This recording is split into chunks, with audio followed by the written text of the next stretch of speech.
From advanced shadow clones to taunting your enemies and employment. Yeah, rather strange, but that's nothing new. Hello, Magi here, and welcome back to another episode of Interesting Touhou Facts, the series where I'll talk about facts from Touhou that I find either fun, unusual, or simply interesting.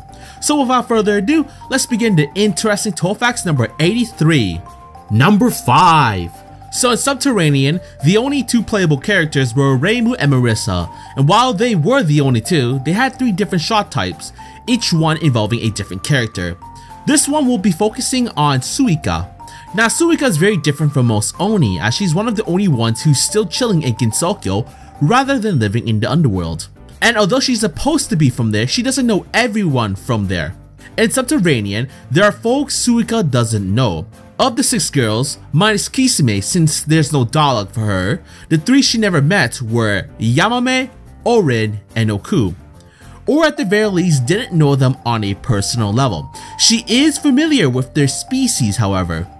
She knows Parsi, but to her, Parsi is just some lowly yokai that guards a bridge. Damn, she got roasted there. She knows Satori, but like everyone else, stays away from her because she dislikes having her mind read.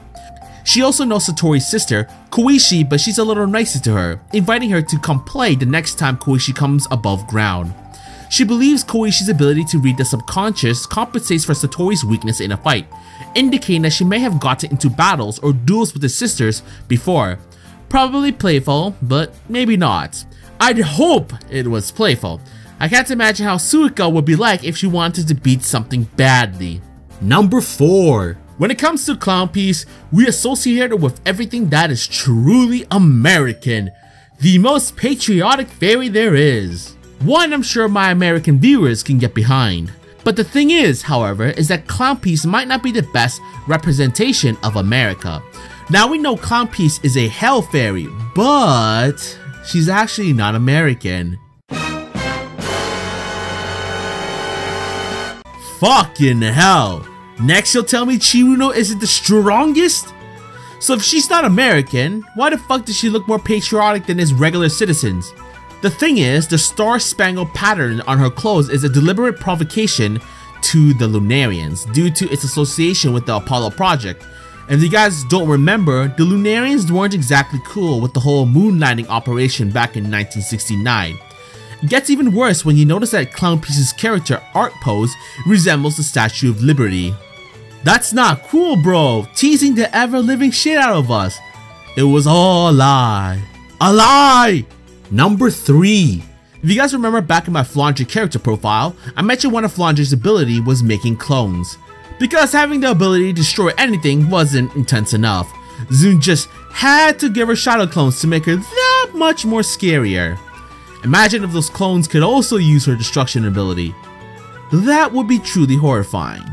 But I'm getting off topic here. Now the point I'm making is that Flandre isn't the only one who can make shadow clones. Not only that, this person's power could be considered an upgraded version of sorts. This will involve Hecagia.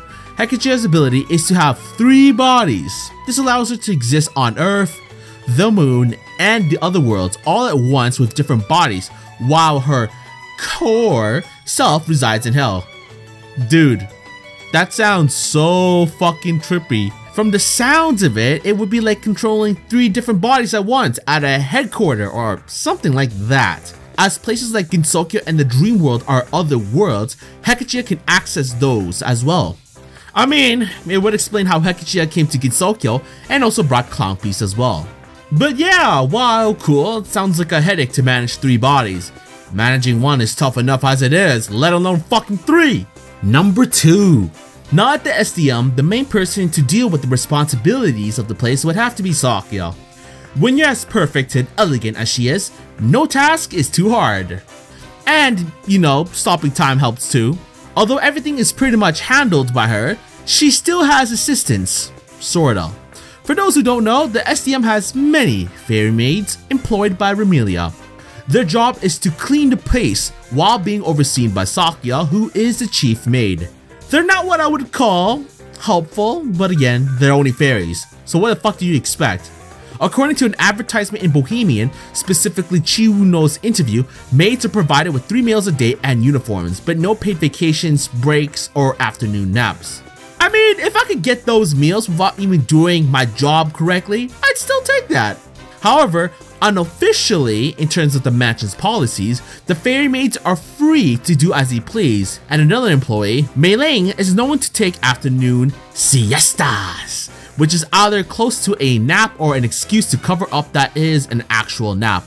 I totally believe that. Now this part honestly caught me off guard. The advert shows the mansion is open to hiring other beings as maids, and Sakya has indicated in the vampire team ending in Imperishable that if she were to train a successor, it would be a human, but currently Sakya is the only human at the mansion. That's actually cool to know. I never realized that anyone could have joined if they wanted. I just always assumed it had to be a fairy, minus Sakya. And the successor part of being human from Sakya's own mouth. Now that's something else, alright. Anyway, the maids are free to leave and returning to regain their posts, but despite the fickle nature of the mistress, their lives are comfortable and most end up staying. If you recall my character profile for Amelia, it was shown that she does care for her maids' well-beings, as she told Sakya to let the maids relax and not overwork or else they'll get mental health issues, which I must praise Amelia on that front.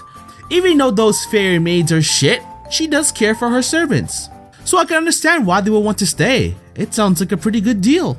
Number 1. If you guys remember in a previous episode, I talked about Miko and the whole illegal yokai immigrant deal. Turns out, illegal yokai immigrant stood for candy. Don't ask me, ask fucking Aya. But anyway, we're going to be looking at alternative once more. Now Hatate created an article relating to Sumiriko, and Aya made an article talking about the one Hatate made. I want you to take a look at Aya's title. More fake news from Kakashi's Spirit News. New influences can only be a hindrance to Gensokyo's development. Now Aya's main point in the article is about how Hatate's work is spreading, oh boy, I gotta say it again, fake news. Aya notes that Hatate is saying how the outsider is far superior and other stuff. Now let's take a look at Hatate's article. Miss Sumiriko Usami, a confirmed frequent visitor from the outside world. To summarize this news in 3 points, the number of immigrants entering Gensokyo has increased again, an outsider is secretly entering Gensokyo as well, they can be beneficial to Gensokyo. Interesting. Let's read some more. The existence of the outsider can be beneficial to Gensokyo and can guide Gensokyo towards a more advantageous future. The outsider can surely allow us to live our lives prosperously. At first glance, Aya might be telling the truth, but if you notice something, some parts were covered up. Let's review some of those sentences without the cover. The number of immigrants entering Gensokyo has increased again. An outsider is secretly entering Gensokyo as well. A big question is if they can be beneficial to Gensokyo. Now that certainly makes a big difference when it comes to the 3 points. Now let's review the last sentence I did with its entirety. It is not necessarily the case that the existence of the outsider can be beneficial to Gensokyo, and it is imperative that we ascertain this fact so that we can guide Gensokyo towards a more advantageous future. In particular, the technology the outsider possesses can surely allow us to live our lives prosperously. Now after seeing both sentences, you can clearly tell there's a big difference when it comes to the message of both. Once again, I'm going to have to borrow the president's favorite quote once more. Aya, you're fake news! But yeah, hopefully you guys enjoyed this episode. Which facts were your favorite? Were you shocked that the most patriotic fairy wasn't actually American? Do you think controlling 3 bodies sounds intense? Or do you believe even more that Aya is fake news? If you guys enjoyed this episode, please give it a like and subscribe. Or else Aya might try to alter my videos as she did with Hatate's article. And that's where I'll lose my shit! Either way, this is Magi and thanks again for watching.